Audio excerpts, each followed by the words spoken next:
Communication. My name is Sam. I'm the Marketing and Communications Manager here at Fairygodboss.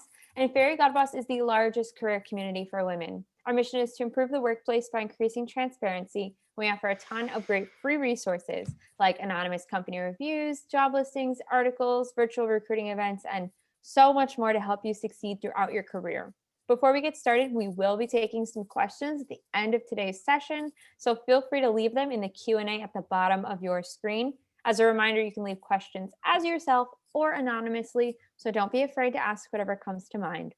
We're also recording today's session, and we will be sending it out later today in a follow-up email. So if you miss anything or you want to rewatch this back, you will have the ability to do so. Here with me today is Elana Konstant, founder of Constant Change Coaching, She's a career coach and consultant focusing on professionals in career transition. A former lawyer, she founded Constant Change Coaching to empower women to create the career they want. She guides her clients to determine their career goals and provides the support and accountability needed to achieve them. Whether creating sparkling new marketing materials, preparing for interviews, or negotiating compensation packages, she ensures that her clients feel confident in their career shifts. Thank you so much for being here today. I'll pass it over to you. Wonderful. Well, thank you, Sam. I appreciate it.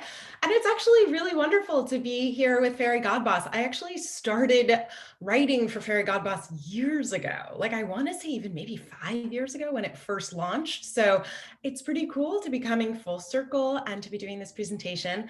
And as I mentioned in the beginning, I'm so excited to be doing this for Women's History Month. It kind of dawned on me relatively quickly that we're in Women's History Month because I don't know about you, but my sense of time is like a little bit off these days.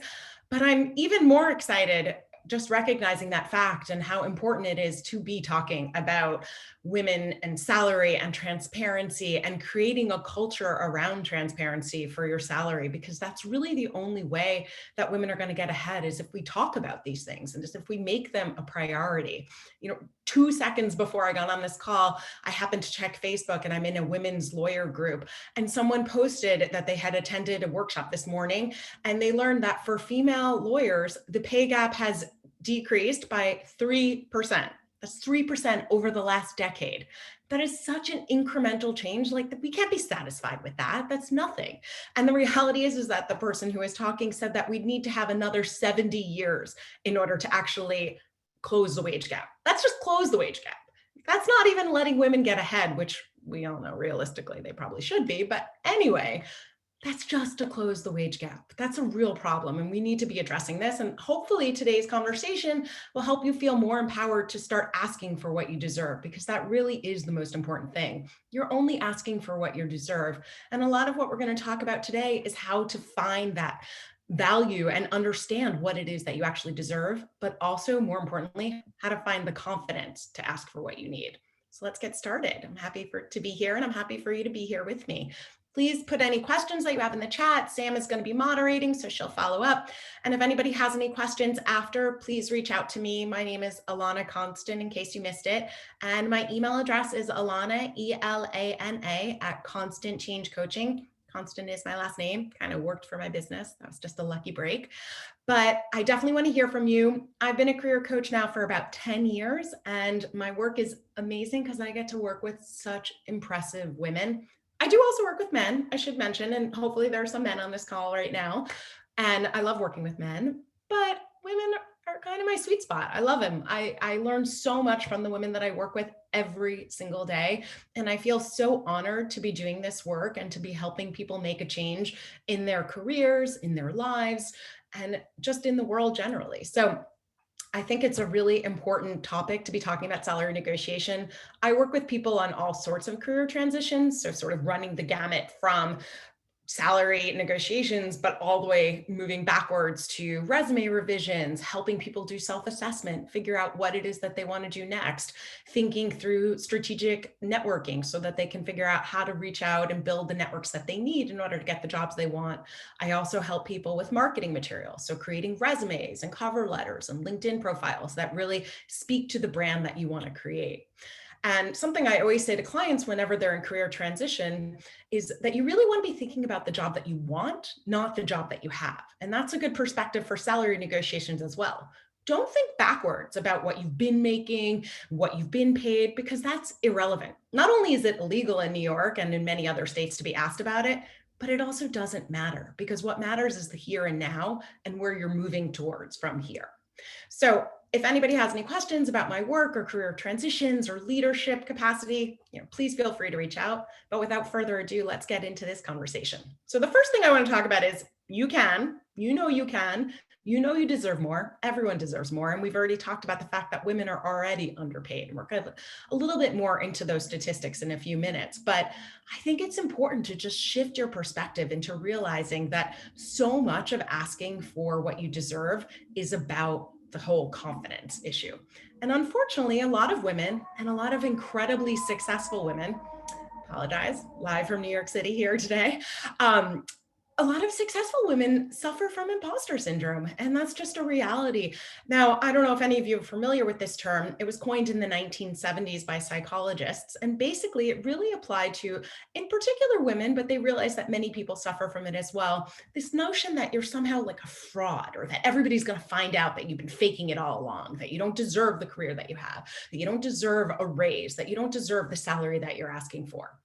And I'm here to tell you that that is not true. You are awesome and you deserve every single accolade that you've ever been given. But obviously, that's easier for me to say than for you to believe. So there are a few tricks that I always talk about with my clients in terms of getting rid of these feelings of imposter syndrome. The first is to really start to break the cycle of negative thinking. Now, again, this is really important. You have to recognize that you're having these negative thoughts. And when you do, you have to force yourself to stop and reframe the conversation. So instead of telling yourself, oh no, I can't ask for more money. How can I ask for more money? They're not going to pay me more. This is a good salary. I should be satisfied with what I'm getting. I don't want to be greedy. No, that's not true. You deserve a higher salary because according to the research that you've determined and according to the value that you're going to bring to this company, you deserve a salary of X. And obviously we'll get into those specifics, but the important thing is right now is to start recognizing and letting it germinate in your brain that you probably do have some of these negative thoughts and thinking about how you can force yourself to stop and reframe them. Your brain is elastic. There's the concept of neuroplasticity, which basically means that you can rewire your brain system to try to stop having these thoughts. Obviously, again, easier said than done, but just having this conversation right now, just forcing yourself to kind of take a step back and realize that you might be telling yourself some of these negative things is really important. Women tend to be their harshest critics, and you really need to stop doing that. And another way to alleviate some of the pressure that imposter syndrome has and the grip that it has on you is to start talking about it. Whenever I talk with clients about these issues, so many of them are so heartened to realize that many other people suffer from this as well. The more you talk about it, the less likely it is to really maintain its hold over you. And the reality is that sunshine is the best disinfectant. Let the light in, talk about these issues. Be transparent that you're suffering from it too, because I bet you'll realize that your friends, your colleagues are also dealing with it.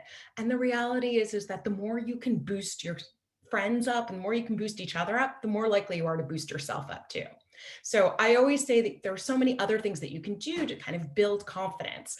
And the truth is that I'm sure we've all seen it displayed, and I can talk about even just with our last president, you can see that confidence matters. Even if you're completely incompetent, if you believe yourself to be a competent person and skilled, unfortunately, that tends to have a sway on other people. Confidence is contagious. And even if you are, and you're already a competent person. So the benefit is that you're taking those real skills and then adding on that layer of confidence. There's no stopping you. And the most important thing is to really achieve that level of confidence in which you can actually convince others of your value. Because the reality is that if you don't believe in yourself, even if you know yourself to be competent, if you don't feel confident about what you're asking for, it's going to be harder for you to convince other people. So working on boosting your confidence is pretty much the first thing that I talk about my clients with, because this is important when you're interviewing for a job. It's important when you're putting yourself out there in terms of networking. It's important when you're negotiating your salary. You really do want to focus on confidence. So think about things that are going to boost your own confidence. I always talk about self-affirmations. Now I know this is kind of cheesy. It's like Stuart Smalley from Saturday Night Live, that old sketch of like, I'm a good person and gosh darn it, people like me. Obviously, that's not what I'm talking about. I'm talking about like, I deserve a salary of 150K because this is what I've done this year alone. This is what I'm capable of. You need to tell yourself this in order to convince other people of it. So figure out what has meaning for you. I also recommend, potentially creating a mantra that you say to yourself that helps you kind of get in the zone. I also recommend, whether it's wearing fancy lingerie, whether it's makeup, whether it's new Doc Marten boots, whatever it is, find the thing that appeals to you and utilize it to your advantage. I mean, for instance, today I put on perfume for the first time in months. I have no idea why. You guys can't smell me. It's not like scratch and sniff. But you know what? It made me feel slightly more confident for some reason. That's what works for me. Find the thing that works for you and utilize it to your advantage. Don't just wallow in that negative energy. And especially, this is particularly important this year. This has been a hard year. It's rough. All of my clients, all of my friends, all of my family feels it, and you need to find ways to combat it. Just because you think something and just because you tell yourself something negative doesn't make it true. I have to say, I listen to meditations all the time. After years and years of recommending it to my clients, I finally started doing it for myself. And now I even more recommend it to clients. But one of the most liberating things I heard in one of the meditations that I do, this is through the Calm app, was that not all thoughts are true. And to me, that was like this light bulb moment, like, oh yeah, just because I tell myself something negative doesn't make it true. And it doesn't make it true for you either. So think about ways that you can boost your own confidence. And if you have any questions about this, like anything else, please feel free to reach out. There's so many articles and so many ways that you can learn about things that'll work for you to boost your confidence.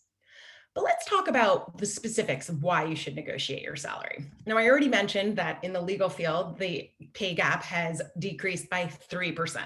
That's pathetic. We all need to be negotiating. We all need to use our individual power on a micro level and then also on a macro level to change the system. Actually, just one example that I can give you, I'm sure maybe some of you have heard this before, but I remember it came from, I believe, a Stanford professor named Margaret Neal. And she said, let's say you're making $100,000 a year. And then you think, well, that's a pretty good salary. I don't really need to negotiate. And you find out that your coworker is making $107,000 a year. You think to yourself, $7,000, that's not too much. That's not a big deal. Guess what? Over the course of the next however many years to retirement, let's say everything remains equal. Let's say you both have another 40 years to retirement. You're going to have to work 8 more years to get to the same level of retirement, assuming same promotion schedule, same retirement benefits, because of the compounded interest and because of the appreciation of that money. So $7,000 a year, could you imagine working 8 extra years just because of that? You could have negotiated and you could be living large, retiring early. This is important. Now, I know the really important thing is that's a 7% raise. That's incremental, but that has a long-term effect. So it is really important to start thinking in terms of those numbers and to start really thinking about how you can negotiate. Now, it's important to recognize that I'm not just talking about when you get a new job, I'm talking about advocating for raises. And the most important thing about considering advocating for a raise is don't wait until your performance review. Because first of all, everyone else is going to be asking for a raise at that time too. And it may not be the right time to consider budget. So find out when your company is starting to do budget analysis and talk to your supervisor, talk to them about what you can do to advocate for a raise. Find out what the right timing may be, because if you wait for a performance review, it might be too late. I also want to point out, this is something that was really kind of depressing. The Randstad Corporation, they realized just this year, 60% of women have never negotiated their pay. That means that only 40% of the people have negotiated their pay at their current job. 72% of women will leave just to get more money at a new job, which is obviously great. And it's wonderful to be able to make more money at a new job, but it's also important to negotiate pay at your current job. Now, I recently had a client that I was working with who's an executive, and she actually had some issues with negotiating her pay. One of the things she said to me was that she feels like she's well paid, and she feels like it was sort of greedy to be asking for more. Like, why do I need more? I feel well paid. in relation to what, I'm putting in. And I don't necessarily think that I have to ask for more.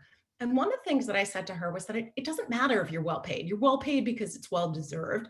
And also that it's not just about you. Now, this woman happened to be a woman of color. And I said, think about all the women and all the women of color, the younger generation coming behind you. You want them to succeed, right? You want them to feel like they have a path forward. And you have to advocate for yourself, but also for them. And truthfully, that was actually the argument that really got her to believe that she deserves more, because she, in her mind, thought it's not just about me. And it isn't just about you, especially when you're thinking about Women's History Month and you're thinking about what's coming after you. You really want to advocate for others as well. And I think women should be supporting other women. It's the most important thing we can do professionally and personally, is to help others succeed. And so you really do want to think about not just for yourself, but also for others. And also, that has an important cognitive issue as well. I think many of my clients don't like the idea of negotiating on their own behalf, but they'll think, when they think about it for somebody else, like I always say, imagine you were talking to a friend. What would you say to them? Wouldn't you encourage them to negotiate? Wouldn't you encourage them to ask for more? So it is sometimes important to put yourself into the perspective of thinking about others, because it isn't just affecting you. It does have longer lasting and macro implications if you get a raise or if you ask for a higher salary, because when they hire the next person after you, they'll be thinking about that. And also the reality is that managers expect you to negotiate. So you should be negotiating.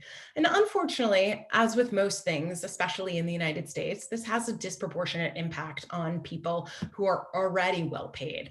I believe I saw something recently that said that only something like 10% of people who are making between $10,000 and $20,000 actually get a raise, while 70% of people who are making over $150,000 get a raise. Can't remember if that was the exact statistic. I actually have it right here. Sorry, I misspoke. 25% of the people who were making between $10,000 and $20,000 were able to get a raise, while 70% of the people making over $150,000 were able to. Now, that's obviously incredibly unfortunate and due to a number of extenuating circumstances, not the least of which is that probably somebody who's making over $150,000 a year is expected to negotiate, while somebody who's making $15,000 a year probably doesn't feel empowered to do so. And that's something we really need to shift, on an individual and on a societal level, because obviously it's incredibly important for those who are the most poorly paid to feel like they can advocate for themselves. But the reality is, the higher your salary, the more likely you are to ask for a raise and the more likely you are to receive it. But pay it forward. Again, let's think about what you're negotiating. So obviously you're negotiating your compensation, everybody knows that, but you're also negotiating your bonus. You're also negotiating an equity structure. You're also negotiating any healthcare benefits or potential for promotions or timeline for promotions. You're also negotiating a signing bonus or potentially a relocation bonus, overtime, other incentives. All that kind of falls under the heading of like the numbers category, right? Then you also have your schedule. Now, we're all mostly working from home these days, but who knows what's going to happen next year or in a few years after that. So thinking about what's going to work best for you. I would say the vast majority of my clients want to work from home some of the time and want to go into the office some of the time. But this is an opportunity to negotiate what works for you. So think about it, but especially before your boss or supervisor or leadership tells you what to do. Now's the time to really figure out what makes sense for you. Same thing works for flexibility. Maybe you've realized in the pandemic that you really need to be home at an earlier hour. Figure out how you can renegotiate that process so that you get set up for success in this next phase. Vacation, work from home, title. Title is an important one. So many of my clients don't realize that they can negotiate their title, but they feel just a little bit uncomfortable with what's offered to them. Talk about it, negotiate, look up other job descriptions, look on LinkedIn, see what people who are doing the kind of work that you're being asked to do in this new role, see what their titles are. Now, obviously, some companies are very rigid about their trajectory and their hierarchy, and it's a little bit more difficult. But if your is amenable, then hopefully you can get it changed. And if yours isn't, then say, well, I'd love to talk about some metrics that I could create, that if I meet those metrics, I could potentially be bumped up to this title. Same thing applies for promotion. I'd love to talk about the metrics that I could create to get to where I want to be in terms of promotion. Now, this is important because you can't always get what you want. Sometimes you get what you need, but it is important to sort of think about how you can get to that point and to be collaborative. And we're going to talk a little bit about that when we get to the nuts and bolts of the ask. But just as you're starting to think about for your own job how you can negotiate some of these things, I want you to think about what would make sense, because perhaps it isn't just about the money. Perhaps it is about the title and the status. Retirement benefits, company car, meals, payphone, commuter card. Obviously, there's a whole host of benefits that go beyond just the money. So I do think it's important to think about that. And when I talk to clients, one of the most important aspects that I always talk about in terms of salary negotiation is really thinking about how you can prioritize what's important for you. Now, this is obviously so individualized. What's important for you may not be important to your coworker. And this is why it's a negotiation process. This is why you really need to think about what you care about and what makes sense for you right now. I also think if you can, do not discuss any kind of salary negotiation until you get an offer. Now, obviously, this really specifically applies to negotiation when you're changing jobs. And if you're pressed, if somebody makes you respond, then you can always say, I'm open to negotiation. I'd love to hear more about the job and learn through the interview process. And then I'd love to have a discussion about that. Make sure that it's always positive. One of my mantras for my clients is stay on the sunny side. Never negative, always positive, and say, I really would love to talk about this, but I need a little bit more time to understand the specifics of the role and to do some research. I'm sure you can understand my need to research and to understand the implications of the role before I commit to a particular salary. I want to learn more in the interview process.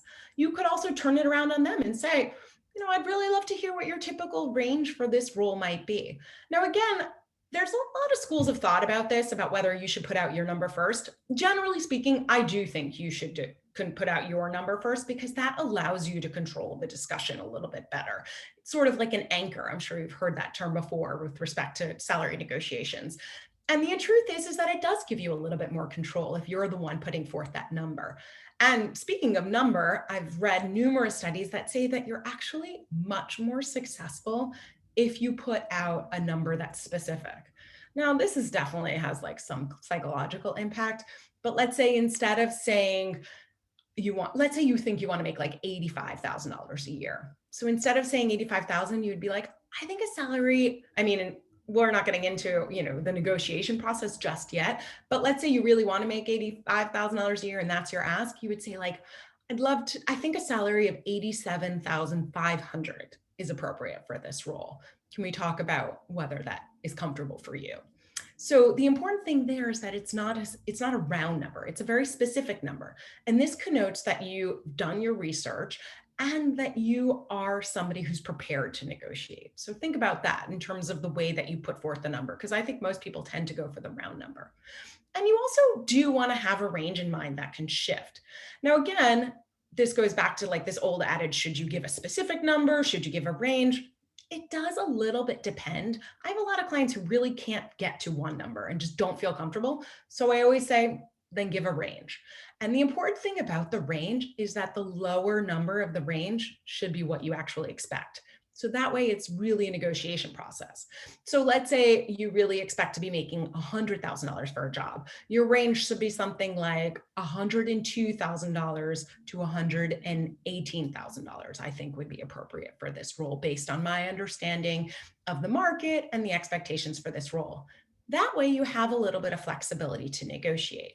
If you were just putting out one straight number, I would probably say something more along the lines of $112,000, because that way that still gives you a little bit of wiggle room, but you're pretty close to the number that you expect. And it's a very specific number that shows that you've done your research and understand. So let's think about how you negotiate. This is obviously the crux of this conversation. The first thing you want to do is research the market. Now, obviously, there are a number of great sites, Fairygodboss being one of them, and Glassdoor and LinkedIn and PayScale that have lots of information. Career Contessa, Ladies Get Paid. There's lots of resources out there right now, which are really incredible and do allow you the opportunity to get so much information. And I absolutely recommend that you take advantage of those. But I also think that you want to go outside the box a little bit. So talk to people in your network. Find people who do this kind of work. See if anyone you know is connected to anyone in the company. I have a client just last week who's interviewing at Amazon, and she was planning to ask for, I can't remember the exact definition. It was maybe she was asking for $175,000, let's say. Then she talked to a friend of hers who had a friend who worked at Amazon who had the exact job she was interviewing for. And she found out that that job is actually paying $200,000. So immediately we talked about it. And she was like, well, now I'm going to ask for at least $200,000 because I know that's how much somebody in this exact same job gets paid. She wouldn't have known that had she not done her research, had she not dug around in her network. So really, be an investigator, dig deep, go through your network, go through the market, go through all the resources that are currently available. Also, if you have access, talk to recruiters, find out what they're saying about the market, about this role, about this company. The more intel you get, the more you can kind of build the evidence for your case and the more you have to substantiate your ask. Also, own your value. This applies to pretty much everything I do with all of my clients in terms of career transitions. Think about how you can demonstrate your value to the employer because that's the most important thing. They're getting you. How lucky is this employer to have you in their books? That's what you want to talk about. And also, if you're trying to get a raise, they're investing in you. That's the point of a raise, is that they're saying to you that they want you to stay and they want you to stay engaged with the role. And that's incredibly important right now. So you want to think about how can you convey your value. I always say to clients, the first thing I talk about whenever I have the first session with clients is create an accomplishment journal. Now, this can be, and I say journal because in the old days, you used to actually write things down, but now it could be like an email folder. You could keep it in your, Asana, whatever it is, keep it in a way that allows you to access it. And this is accomplishments, things that you've done. I always say, if you can, update it weekly because you forget. It's really easy to forget what you do week to week. So keep track of your accomplishments, try to put in as many numbers as you possibly can, any positive feedback that you get from colleagues or supervisors or clients. All of that goes into this accomplishment journal, and try to put it in your calendar so that you're updating it regularly so that you have it to draw upon when you're trying to advocate for a promotion, when you're looking for a new job, when you're updating your resume. All of this kind of, again, builds your case to advocate for yourself and to promote your own worth. And that's incredibly important. And prioritize needs, we already talked about that a little bit, but obviously this is very individualized. You need to think about what you want to prioritize. So maybe it isn't the money. Maybe it's more about having flexibility. I have lots of clients, especially those who are mothers or parents right now, who they really care more about having that flexibility. I had one client yesterday, we were chatting and she was deciding between two jobs, and one job is going to allow her to spend the summers in Turkey with her family. That's more important to her than the money. So she ended up taking that job. Again, this is such an individualized issue, but you do want to think about the value of prioritizing your own needs and advocating for yourself here. So get organized. It's really important that you practice doing this and that you have the information captured, whether that's like creating a one sheet of your accomplishments. I always say when you're talking through the negotiation process, you could always say, I'm happy to send over a one sheet of my greatest accomplishments so you can see why I'm advocating for myself or justification for this ask. So create that in advance. The more you do in advance, the more confident you're going to feel and the more likely you are to be successful in this negotiation process. So think about how you can get organized and also be realistic about the kind of systems that work for you, whether it's creating reminders in your Google Calendar to update your accomplishment journal, whether it's practicing this ask with other people, which I cannot overstate the value of that, whether it's creating accountability partners. One thing I often like to recommend to clients is kind of think of yourself like a business, right? You're the commodity, and your important point is to make money for your business. And if you want to make money for your business, you got to advocate for what you need. You got to ask for what you deserve. And another important aspect of thinking about yourself like a business is get a board of directors. So find people whose professional opinion you respect and talk to them regularly. This isn't just for salary negotiations. This isn't just for advocating for promotions or changing jobs. It's just to have some people in your back pocket that you can turn to, whether it's twice a year, whether it's quarterly, whether it's even once a year, every 2 years. People whose opinion you respect and trust, that you can talk to about your professional goals and who can hold you accountable to them. That's what you need. And that's often what I say to clients who hire me as a career coach. I'm here to provide some sense of accountability because most of you have already been thinking about making these changes for some time.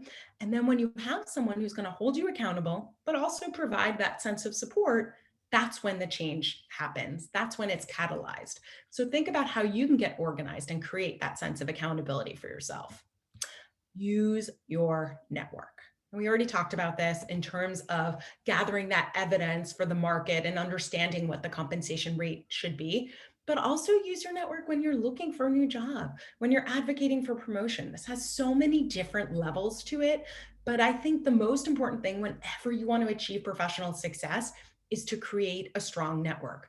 This can only benefit you moving forward when you're succeeding in a job as well. So finding people who do the kind of work that you do, in talking to them and helping to create and understand what you're asking for and understand what's expected of you, you're also benefiting your company by building a strong network of people who work at competitive companies and in other industries, but in the same field, that will allow you to be able to have a broad-based understanding. So think about building your network and how the various implications of that can benefit you in terms of asking for a higher salary, in terms of negotiating promotions, but also beyond.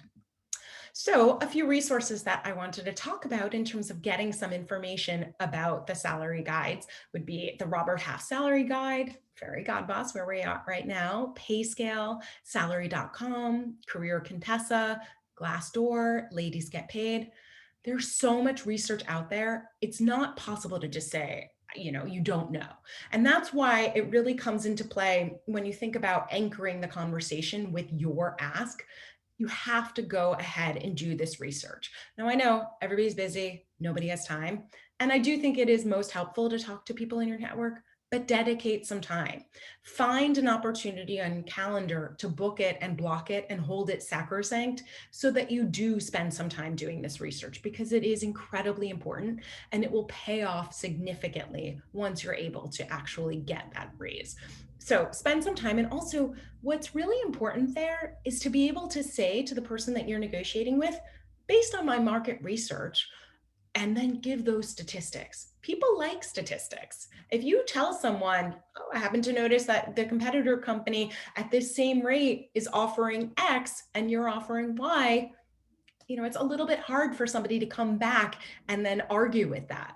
So I think what's really important is to be able to back up the ask with that evidence. And the more that you do this research and the more that you take advantage of the resources, the better off you're going to be. And also what's wonderful is sites like Fairygodboss, Ladies Get Paid, Career Contessa, they have forums in which you can talk to other people. And again, this helps, going back to what we talked about before, to boost your confidence and to make you feel more empowered. So take advantage of those forums, take advantage of the collective unity of various people, especially women looking for work, looking for promotions, looking for leadership opportunities, because that's going to give you that competitive edge. That's going to help boost you to feel like you deserve this and that you're getting what you need.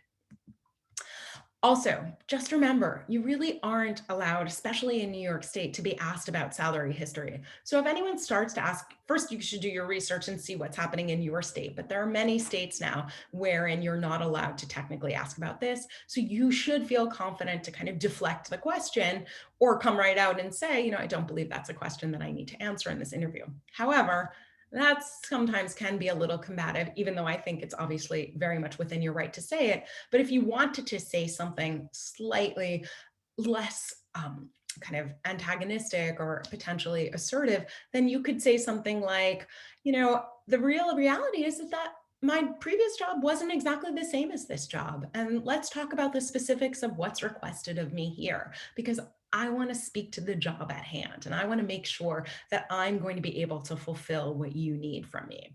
So just deflect the conversation or say outright, that isn't really a question that I feel comfortable asking and I don't believe I have to. So the most important thing is that you really want to pitch yourself. That's what you're there for. You're there to put yourself into the perspective of the employer and say what she or he wants to hear. Now, I always say this to clients. This applies to when you're interviewing, this applies to when you're creating marketing materials, and it applies to when you're negotiating. You're there to solve a problem. So, one of the things that you want to do when you're in this negotiation stage is to put yourself into that perspective, is to be collaborative. You want to say, please tell me what the biggest problem that I can solve for you is. Please let me know how I can best help you in this role. And that way you're able to relate to them on their level. You want to be able to make sure that they understand that you're there to help them, both the individual person, the person you're negotiating with, but also the employer. So pitch yourself from that perspective. Make sure that you're speaking to their needs. That's the most important thing. And kind of going back to what I said before, you're talking about the job that you want, not the job that you had. So make sure to couch yourself and what you're able to talk about in terms of their particular needs, this industry, this role, this company. You also, again, want to know your value. Here's where celebrating those accomplishments and acknowledging the good comes into play. Now, unfortunately, going back to that concept of imposter syndrome, sometimes women aren't that great about internalizing their value. And here's where talking about your accomplishments and celebrating your wins and your successes really comes into play. Now, unfortunately, I see it time and again where women talk about themselves and other people sort of cut them down like, oh, is she bragging? Is she being arrogant? No. You need to talk about your wins. We need to normalize this idea of celebrating your own success, especially professionally. The more you do it and the more you create this sense of community around your wins, going out, obviously, pandemic aside, going out for drinks when you get a promotion, posting it on, Instagram or Facebook, or letting people know on LinkedIn what you've done. That's so important because the more you do it, the more people see it represented and normalized as something that they should do as well. So again, going back to, don't just do it for yourself, do it for everybody else as well. Do it for all the people coming behind you. Also, again, going back to what we talked about, prioritize your needs. This is an individualized thing. So think about what's most important to you moving forward. What do you need to get in order to feel like you've advocated for yourself? So here's where it's important to consider, even if you can't get to the salary that you want, then renegotiate. I understand that a salary of 95,000 isn't going to be possible right now, but I'd love to talk about what kind of metrics we can put into place so that we can revisit this conversation in 6 months. Or I'd love to talk about the possibility of getting a signing bonus to make up for what I'm leaving on the table in my current job. So think about things that you can adjust so that you feel better and you've advocated for yourself. And also, more importantly, your employer knows that you're somebody who's going to advocate for herself moving forward. That's key. Thinking about the negotiation steps specifically, you really want to control the settings. So you ask, I'd love to chat more about this particular offer. Are you available? And also, this is important, always ask for a Thursday or Friday. People tend to be a little more amenable to discussions like this at the end of the week. You can imagine why. People want to kind of get that done. They want to end on a positive note. So if you can, always try to have these conversations on the Thursday or Friday. Step 2, express gratitude. Stay on the sunny side. I'm so grateful for this opportunity. I know I'm going to learn so much from you, and I can't wait to join your team. I just want to talk through some of the specifics. Here's your reasoning for the ask. As you can imagine, I wanted to make sure that I did my due diligence, and based on my market research and in speaking with people in similar roles at similar jobs, I feel a salary of X is appropriate for this job. Now, here's where you convey the mutual benefit. I'm sure you understand my desire to negotiate the best possible salary, just like you understand that I'm going to come in and negotiate the best possible service for our clients, or I'm going to come in and advocate for this company, just like I'm advocating for myself. Let them know that you advocating isn't adversarial. It's actually collaborative. It's in their interests for you to be happy and to join from a place of respect and appreciation. You want them to know that you deserve to be valued, and you want to be valued for what you're going to be able to contribute. And then also thinking about the counter offer. So if they're not able to get to your ask, then think about in advance what you're going to ask for next. And so here's where, your counter obviously needs to be realistic, but it should be grounded in facts. So here's where, again, having that true to life information is always going to be helpful. If you know somebody's making $200,000 on Amazon for the job and they start pushing back when you suggest that, then obviously you're not going to throw your friend under the bus, but you can say, I do believe based on my research, I was able to find a number of points of evidence that I could point to that allow me to claim that the $200,000 is realistic and is appropriate for this role. So if we can't get to that, I'd really love to talk about some other ways that we could potentially make up that shortfall. And think about how you can be collaborative. Say something like, we're really not that far off. I'd love to think about how we can make this work. Can you think of some ideas? Put the onus on them to come up with some ideas, because again, you want to show that you're cooperative, you're engaged. This is for both of your benefits. And also, stop talking. Now, I know this is rich coming from me who's been blathering on for about 45 minutes now, but you need to have patience. You need to make your ask, and then you need to stop. And this is hard. This is definitely probably the hardest part, because you need to be comfortable with silence. But just because somebody says no, or just because somebody's not responding, you can turn that into an opportunity. I forgot where I heard it, but like no just means not yet. So think about how you can make it to the point where you can get to that. So whether it's negotiating on other terms, whether it's asking for a review again in 6 months, whether it's performing amazingly in the first 6 months of your job and then asking for a review yourself without ever getting to that point and negotiating, perfect. Think about how you can be patient and get what you want. Playing the long game here. Yield and be flexible. This is also important. If they really can't get to where you need to be, especially this year, recognizing we're in the middle of a pandemic, money may not be where it used to be. There may not be budget for this. So again, think about it. Acknowledge, I understand the shortfalls this year with the pandemic. I'd love to have it in writing that we can revise, that we can revisit this conversation in another 6 months or perhaps next year. Talk about how you can change your title to reflect the job that you really want, even if the salary can't get there. Talk about, again, some of those other ancillary benefits that you might be able to change. The point is that you want to show that you're collaborative, that this is something that's important to you so that you both feel like you're coming from a place of respect and value. You want to think about this mutually beneficial agreement. This is the most important part, is that everybody should feel good about where you end up. You don't want to feel like you're being taken advantage of, and you don't want the company to feel like they're being taken advantage of. So find a way to get to an agreement in a space that feels good for both of you, and collaborate. And again, come from a place of positivity, thank them for their time, let them know how excited you are about this job. And again, even if they can't increase the salary or change anything, worst case scenario, you advocate for yourself and you get nothing. The best thing you can do, though, is know in your heart that you advocated for yourself, and it'll be that much easier and that much more effective the next time. And there will be a next time, because that's the important point, is that you're willing to take the risk and you're willing to get what you deserve. And you advocating for yourself has implications in pretty much every aspect of your career. So I hope you feel like you've learned a little bit from this conversation. I know that Sam was going to come back on so that we can talk about some Q&A. I know I maybe hopefully imparted some wisdom. I probably talked a little too fast because that's my deal, but I am excited to hear from you, and I hope some people put some questions in the chat. We definitely received a lot, so we'll jump into those in just a second. As a reminder, Sure. if you have to hop off early, we will be sending out the recording by the end of the day today, as well as posting it to that same event page where you first registered. So if you miss anything or you want to rewatch this back to take some more notes, you'll have the chance to do so. It will be sent to you. And you can leave your questions right now in the Q&A, and you can leave them as yourself or anonymously. But like I said, we've already had a ton come through, so let's jump right into them. One question that I saw from a few people now was, when you talk to other people about your salary, how do you actually bring that up? And another question, any advice on how to bring it up with the women in your network?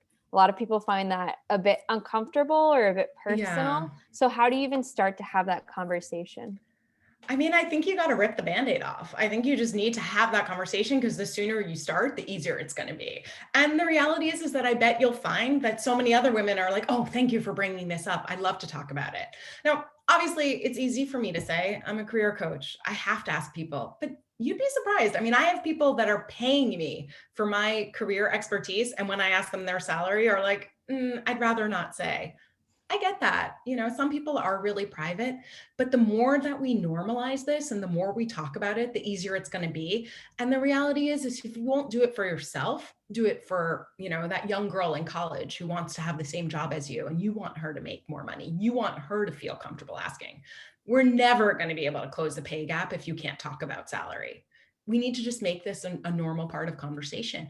My husband talks about his investments with his friends all the time. They talk about money freely because that's sort of the way they were socialized. It's like, men make the money, men talk about these things. Women need to start talking about it. We need to be talking about investments. We need to be talking about our 401k.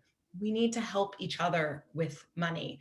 And this is important because it has implications beyond just you.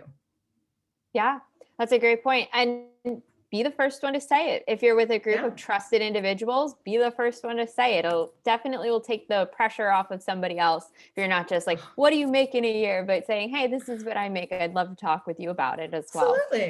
Absolutely. Yeah. I mean, and it doesn't need to be like, braggy. Oh, guess what? I got a huge raise. Here's what I'm making. No, it can be something more along the lines of, I'd love to talk about some money, guys. I know this might be a sensitive topic, but I'm thinking that I'm probably underpaid and I don't want to be underpaid anymore. Does anyone have any advice about this? Perfect. Another question came in from, again, a few people here. It's talking about the timeline in negotiations. So somebody wanted to know what's a reasonable timeline to expect your employer to respond. And another person asked, how long should I wait until I follow up with my employer about that negotiation conversation? So it can be tricky. And obviously, you really want to think about the best possible timeline. So let's say you work for a tax company. Now might not be the best time to start broaching some of these conversations because it's, really busy season. So thinking realistically, looking on your supervisor schedule, your manager schedule to understand when the best time to make this ask is. And then in terms of follow-up, I would say a couple of days, let them have a chance to think about it, give your pitch. The other thing that you can do in terms of just rather than just like strictly saying, I wanted to follow up on this is say, I created a list of my most recent accomplishments for your review, which I think might be helpful to advocate for my ask, and then send that to them. So you have something tangible and a reason behind that follow-up, but that doesn't just feel like you're being kind of assertive and pushy. So I think to the extent that you can kind of create that, in terms of exact timing, it's a little bit hard for me to say. I mean, I have clients where negotiations take months realistically, and then I have clients where it could just take a couple of days. So much of it really does depend on the industry and kind of what else is happening in the company. Yeah, that's a great point. Interesting question here. Should you keep negotiations over email to keep a paper trail, or is it better to negotiate over the phone or like face to virtual, face over Zoom? Yeah, whatever face-to-face means.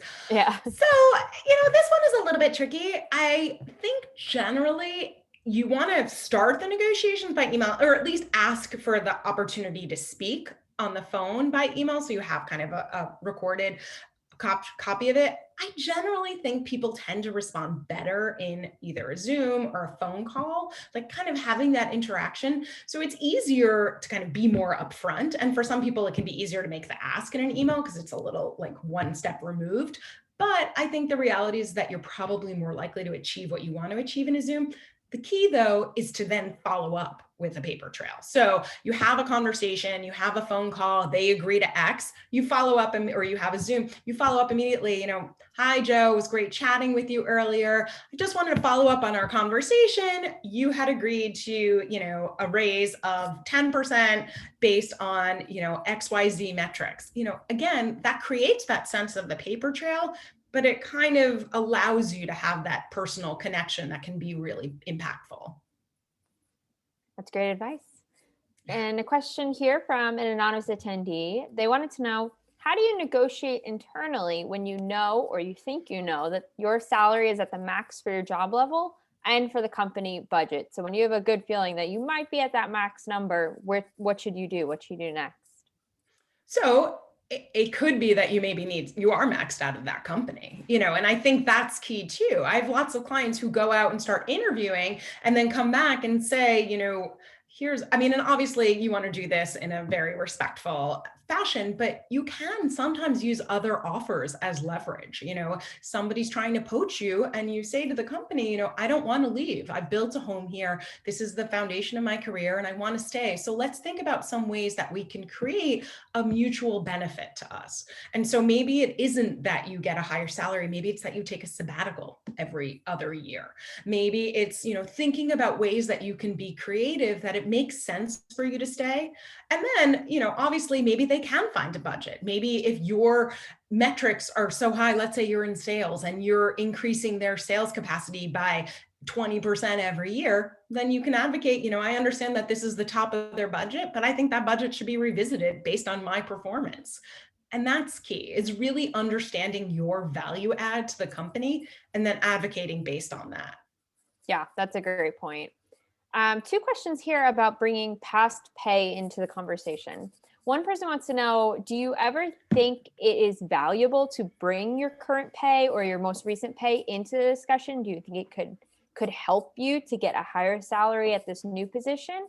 And then similarly, on a lot of applications, and I think I've seen this as well, it forces you to give a number of what your expected pay is.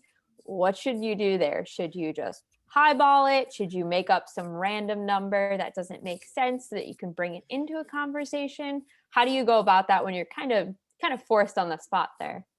Yes, it's tricky. I mean, so I'll answer those in reverse order if you don't mind. So, it's interesting. Some talent managers and people will say you should just put a dash there, or you should put a zero and say you're open to negotiation. Sometimes that's feasible and you can, but sometimes, you want to pass through that screening metric. And so I do think it is important often to have like a number in mind. But again, that's why the more you can get organized, the more preparation you can do in advance, the better off you are to be able to put in that number of what you really want. And again, I do think it's important to ask for more than you want, knowing there's a negotiation. But again, if they're not going to be able to pay you what you really need, then it's probably not the right job for you. There's also another line of thought, which is, put in a lower number just to get you through the door. And then you can renegotiate and say, that was my understanding based on what you had put in the job description. However, in going through the interview process, I've actually realized that the job is quite a bit more expansive than I expected. And here's what my new reformed ask is. So I guess the point is you can kind of go either way. Sometimes people may want to put in a higher number just to see if you even get through the threshold.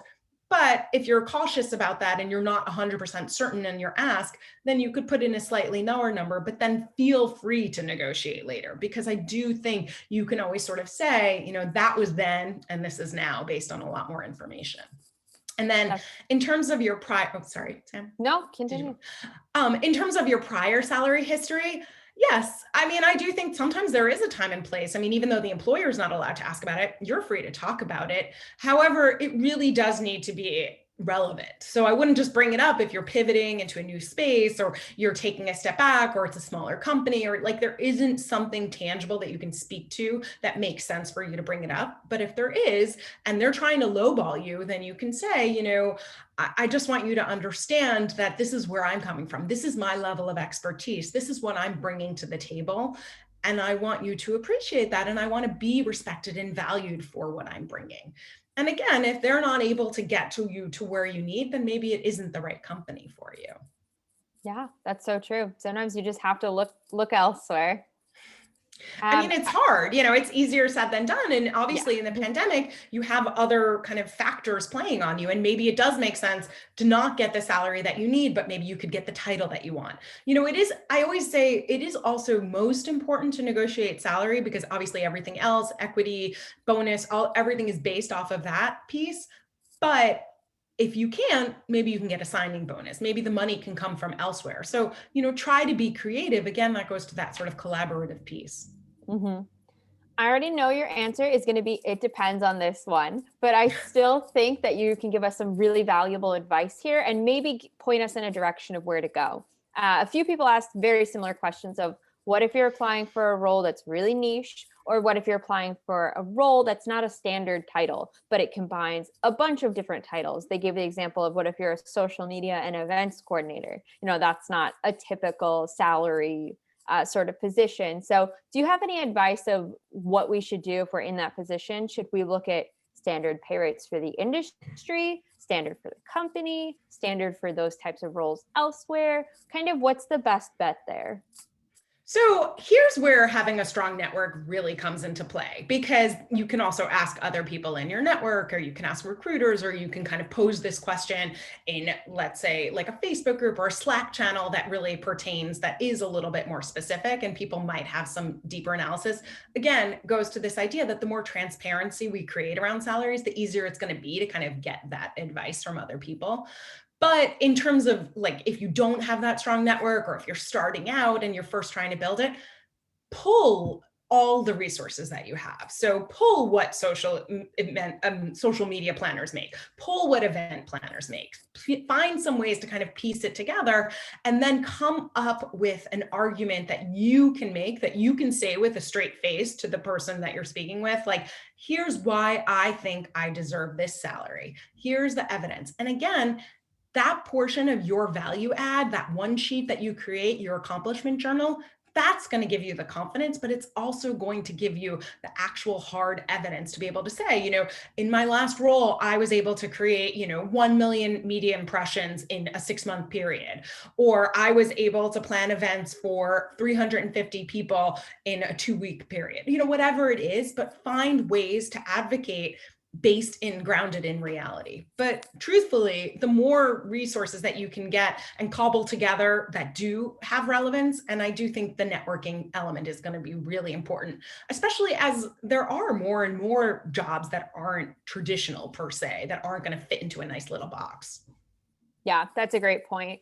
And then I know we're just on time here, so if we didn't answer your question, please post it in the Fairygodboss feed. We have tons of women who are willing to help you and want to help you succeed in your career. But I do want to get to this one question from Madhu. They asked, at an interview, when the interviewer doesn't bring up salary, should you bring it up? And if you should, when is the right time? What number conversation? How far into the interview should you be before you bring up the salary topic? I am so glad you asked this question, because I meant to say, don't talk about the interview until the offer. I mean, that salary until the offer. Go through the interview process. Now, this is hard for some people, but the reality is that you have so much more leverage if you get an offer. If you are able to say to yourself, like, they want me, I know they want me, here's how you get me.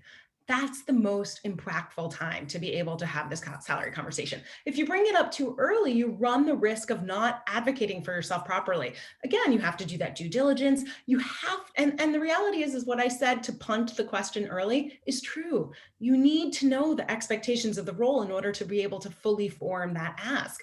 And if you start the conversation too early, you're not going to know the expectations of the role. So I really do think you want to try to push it off as long as possible until you get the offer. And then that's fair game. And also, you're going to feel that much more confident because you've already gotten through the hard part. Now you're just trying to make it work. And you're such a collaborative, amazing person. Why wouldn't they want to make it work? That's awesome. Yeah, you need to sell yourself before they're going to pay you. That's really great advice. So that brings us to time. Thank you, everybody, for joining us here today. Thank you, Elana, for all of your time and answering all of our questions. We really appreciate your expert advice and sharing it with our community. Once again, we will be sending out the recording later today, so you will have the chance to rewatch it back. And I'll be sending out Elana's contact info as well. So if you want to get in touch with her privately, you will have the ability to do so. Thank you so much, everyone. Thank you, Sam. This was fun. Happy International Women's Day next week, and happy Women's History Month. Have a great rest of your weeks, everyone. Bye.